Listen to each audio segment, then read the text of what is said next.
Warning. Gory Storytime is a horror movie review show by a son and his dad who thought that letting his 5-year-old watch scary movies was acceptable. If you are offended by horror or talk about blood and gore by a child, or if you don't want horror movies from the 60s through today spoiled, then there is a remote stuck in your couch cushion next to potato chip crumbs. Use it. And of course, parental discretion is advised. Why? You didn't use any. Shut up and start the show.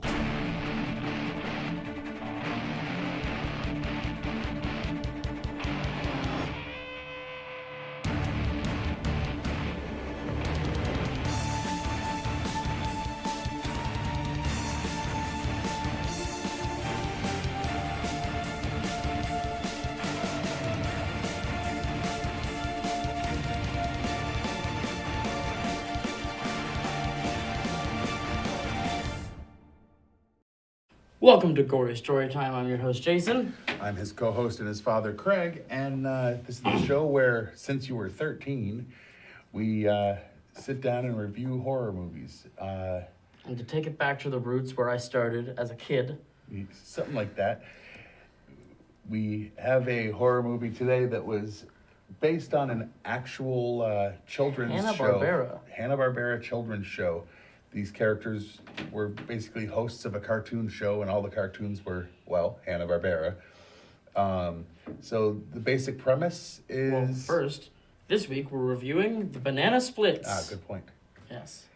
The Banana Splits movie. Yes, because the cartoon show that they do is since '68. Yeah, and it lasted for a couple seasons with a short reboot in 2008 or whatever, but we'll get into the behind-the-scenes stuff. But basically the premise is there's a kid wants to go see a live taping of the Banana Splits. When he gets there, things go wrong. Yeah. The show is, this doesn't spoil anything because it's in the trailer, I guess. But the show is getting canceled. And some of the cast don't take it lightly. Oh yeah, definitely the cast. That's a good enough way of explaining what goes on. All right, so Roll that trailer, Colin.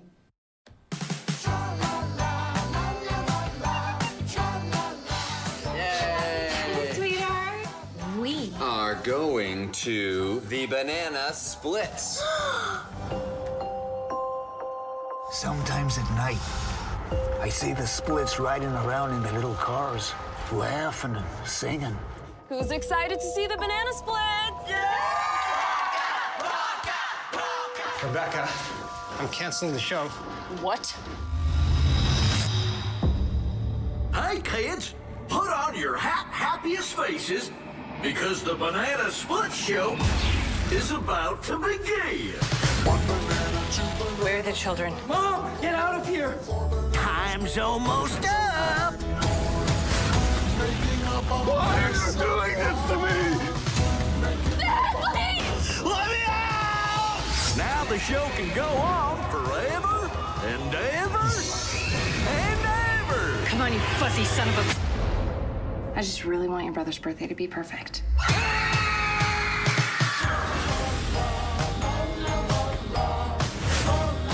We're gonna have...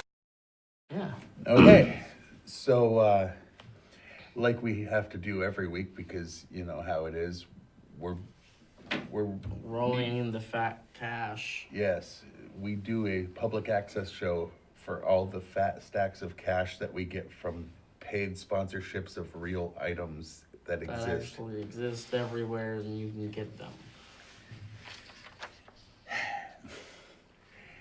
127 episodes in, not counting the ones you did with your mother, not counting, a couple of offshoot ones or whatever for things that were made at Fact TV. And I've written 2 commercials for every single one of those things, including the ones that you did with your mother that I protested the actual show. You'd think this bit would get old. I mean, this is real. Real section that gets us paid. Anyway, this week, Gory Storytime is brought to you by Bill and Joe's House of Oversized Costume Rentals. Do you want to dress as your favorite cartoon characters without having to work for that famous mouse? Does your child have a birthday coming up and they love a certain bunny?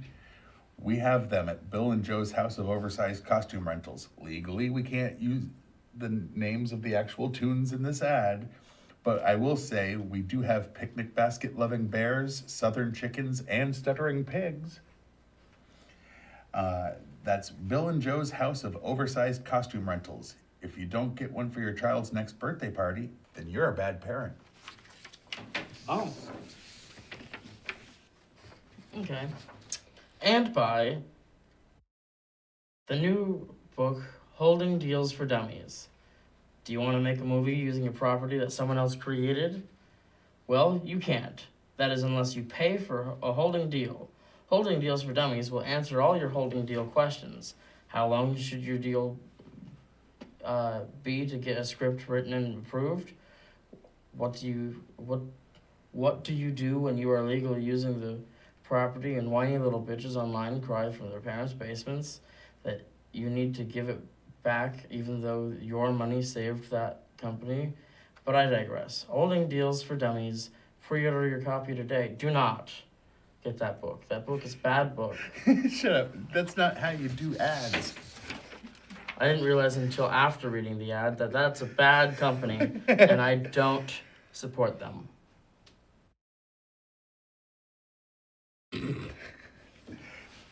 For anyone that doesn't get the joke, he thinks Sony should give back Spider-Man even though they paid good money for it. And I made him read a thing saying they shouldn't. Ha! Anyway, let's get into the behind-the-scenes information, shall we? Oh, we shall. Oh, we shall. The movie is rated R by the Motion Picture Association of America for horror, violence, and gore, marking it as the first R-rated movie adaptation of a Hanna-Barbera or Sid and Marty Krofft property. I don't know why they brought in Sid and Marty Krofft because I didn't see any of their stuff in it. So it's kind of weird that they brought that up in the fact. But it's based extremely loosely on the TV show The Banana Splits Adventure Hour from 1968. Bill Farmer, Frank Weller, and Carlos Welker, and Carlos Alazraki were originally meant to reprise their roles as their respective banana splits from the 2008 TV show that aired on Cartoon Network, but were eventually replaced with Eric Bauza. Supposedly based on an unused or rejected Five Nights at Freddy's script from 2014 when Warner Brothers originally had the movie rights. Eric Bauza's second direct-to-video movie based on an existing property after Woody Woodpecker in 2017. Which I didn't know they made a Woody Woodpecker movie. That. That's how big and special it was. I didn't know it exists. One of the guest stars on the original TV show was the Monkees. If you pay close attention to how the older son Austin is dressed, he looks the way Michael Nesmith is dressed while in the Monkees from 1966, right down to the way he wears his knit hat. Deliberate homage or accident, it's the first thing that comes to mind when he's on screen. It's not the first thing that comes to mind. I loved the Monkees, didn't pick up on that until I read this, and then I'm like, oh, I guess, well, have you ever watched the show? Okay, I didn't know. And spoiler alert, the body count is 20 plus. I love when they do that. They're like, it's over 20, we don't know an exact number. Then why give the body count? Yeah. It says 9 featured characters and 10 to 15 unnamed extras. I don't remember seeing that many people die. I don't know. Like, that doesn't sound accurate. I Were don't know. there even 9 characters? I mean, I guess, are they counting the deaths of some of the splits? I don't know. But the other thing I will say is, as far as it was rated on Rotten Tomatoes, the people have it at about 48%, which is, horror movies get rated lower usually by the critics. usually higher by the fans. Right. 48%, honestly, because I didn't know about the Five Nights at Freddy's connection, I thought was a little high. And we'll get into that when we're talking about our favorite and least favorite stuff. Yeah. What did the critics have critics it had at? it at 70%, Again, which is strange. more than fresh. Oh, yeah. So they liked it. They liked it more than the people, which again is not the norm for horror movies. Right. We got to start looking at how many people did the reviews too, because sometimes it'll be like, oh, it's 70%, which makes it fresh, but then But it's like like 6 12 reviewers. right. You know what I mean?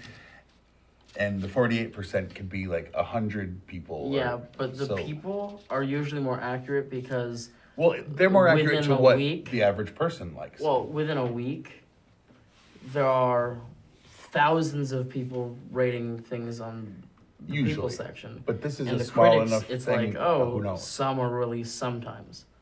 So it's different.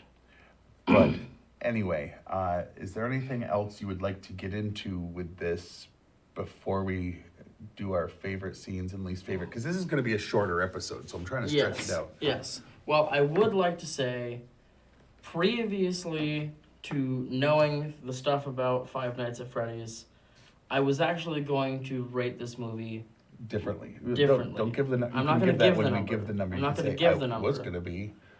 I'm not going to give the number. I'm just going to say I was going to rate it quite differently. Well, here's what I'm going to say. I'm going to rate it based on my experience of watching it, Right. not by now I know that information. Because Right. most people going into it wouldn't have that information, and it would be weird to rate it going, well, actually, because of this fact we didn't know. And that's not what I'm doing. Listen. I'm just... Some of my problems I forgive now. But I would still give it the rating that you felt at the time, because most people that do watch this, they're going to know the connection to the show. A lot of them aren't even going to know that. But the people that know anything about the Banana Splits, they'll have that connection. What they won't have in their mind is the connection to Five Nights at Freddy's. So Right. we should leave that out of the number we give for Okay. our personal I mean, it doesn't number. change anything about my favorite or least favorite scenes. True. So, speaking of which, what is your favorite scene? Well, I feel like we should do favorite scene second, which Okay. is out of order because we have the same favorite scene. Okay. So my least favorite scene was... Which is weird because we don't usually talk about it ahead of time, but it was such a big thing when it happened. It really was. That I was like, that's my favorite. And you just kind of looked at me like, crap. Right. But my least favorite, which is not even bad, was there was a young couple in the movie, and they had just got engaged. You talk about the Instagram celebrities or whatever they Instagram were. celebrities. Ugh. That was They annoyed the super crap out of me. annoying. Yes, But- absolutely. After the demise of one of the characters, the other one snaps, and I don't like it. And I get the snapping. I get the snapping, but But I it's- don't like what they did with that person. Yeah, because they kind of set it up for a sequel. And it doesn't make any sense. It would if they had got the rights to the other thing, but No, because if they still did that with that character, you'd be like, yeah, but that's a weird reaction to that. But that would make more sense because there are without giving it sequels to away, the Five Nights at Freddy's someone movies. goes psycho, and it looks like they could be a killer in a future thing, and that makes as much sense with it being this or Five Nights at Freddy's. If you think about it, Because then losing they could take the losing things. who they lost could trigger them that way either way, I guess. Right. Yeah. Okay. So I mean, I don't But, think like, the Five Nights I at don't know, Freddy's the way connection this person- affects it. Yeah. Looked afterwards with the things that they wore. Well, That was dumb. I didn't like that yeah. I because don't know. nobody else got that, and they did just as well. Okay. What's your least favorite? It's weird that we're trying not to spoil it. You know that like there's a warning about I spoilers. know, but like, it's just such a huge turning point, kind of. I mean, it was a secondary story, but it is still kind of big, I suppose. I mean, of the things we can spoil, what can we spoil? My least- Crazy Yeah. robots? Like, that's Well, not a see, spoiler. that's my least favorite thing. Again, going back to not knowing what it was supposed to be based on. The show, for those of you who don't know, was people in giant, oversized costumes. Over, like overacting and being goofy, or, well, not goofy, actually being Tigger. One of them was the voice of Tigger. I believe Frank Welker might have been. No. The dog. No, this one. No, it was the dog. Oh, okay. He was the one that his voice was Tigger Yes. in the original show. It was And the this same was actor. knockoff Tigger because they Basi- didn't have him. Yeah, they didn't have the original guy, but it was definitely someone doing a impression of. Now I lost my train of thought. Least favorite. Yeah. Robots. Yeah. Not knowing it was so about the game. we sat down and watched an episode of the show just to have the basic idea of what the original thing was, and it was just people in suits acting goofy and introducing Being the Three cartoons. Stooges, basically. Yeah, but basically. for younger audience. And they were, just introducing cartoons. It was a Saturday morning kind of kids show thing, and they were just the interstitials between Hanna-Barbera cartoons. Right. Then we watched the movie, and I'm like, why are they robots? That was my least favorite part, is they weren't robots in any sense of the word. Now, again, now that we know the Five Nights at Freddy's connection, it makes sense. That being said, we didn't know that. It says it's based on a show. We watched the show just to have a basic understanding, and it wasn't that. Not at all. It didn't quite fit. So they should have changed that in the script because it doesn't make sense. Right. They could have just It could have made just it been a the different people thing. Well, they could have had it be the people in the costume were upset that the show got canceled and went crazy. That would have worked. It would have. But why would a robot go crazy because it was canceled from its TV show? It's a damn robot. Right. They don't have feelings or emotions. Some of the special effects were pretty good, though. Anyway, what was your Yes. favorite scene? Because Our favorite scene was right after said characters got engaged. there. The saw a woman in half trick. They have a version of that in this. It wasn't a woman, but they sawed someone in half, and guts spilled out all over the floor because it's an R-rated horror movie. Right. And the best part, that was the dog. The dog. Right? He was the one doing the magic trick, and it was so funny, just randomly. And this is a spoiler because if you haven't seen it, it will ruin like the funny joke in the movie because everything else I didn't find it that funny. Yeah, I didn't think it was supposed to be. He cuts the guy in half, shows the fiance, the guts are falling out, and he just goes, ta-da! And it was hilarious.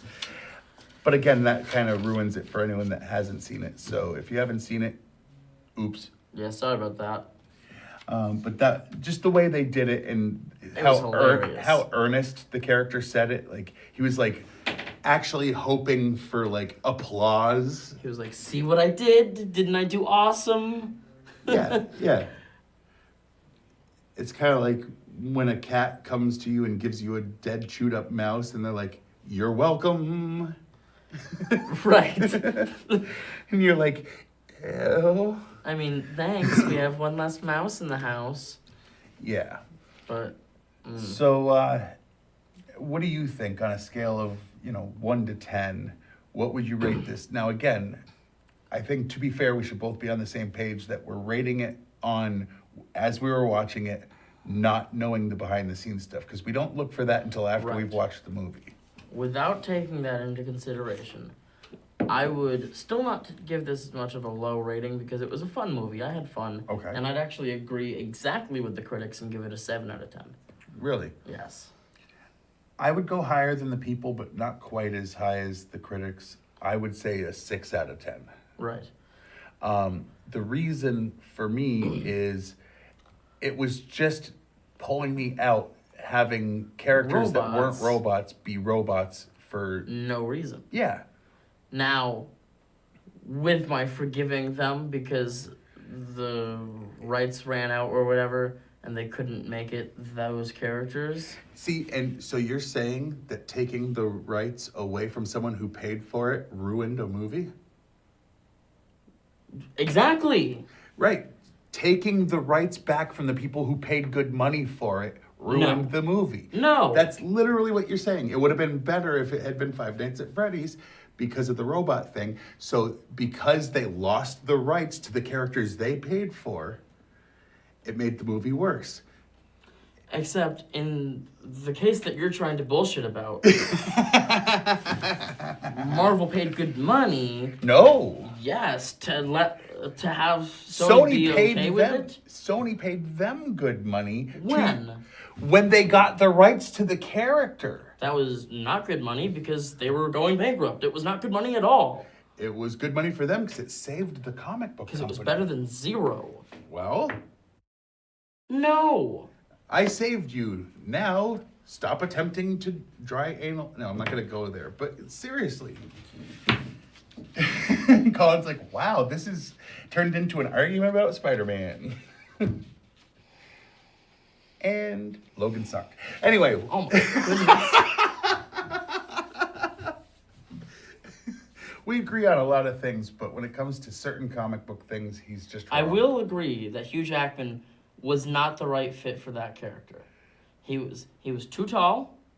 No, legitimately. Wolverine is like 5'7", 5'6" in the comics. Okay. Okay.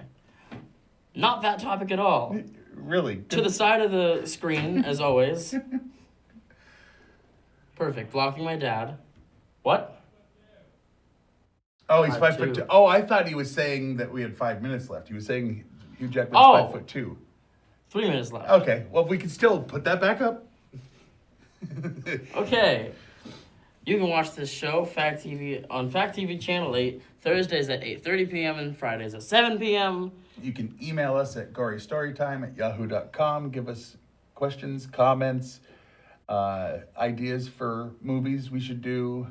I used to say, give me crap for having my young child watch these movies, but now that you're 18, that would be a stupid email. Right.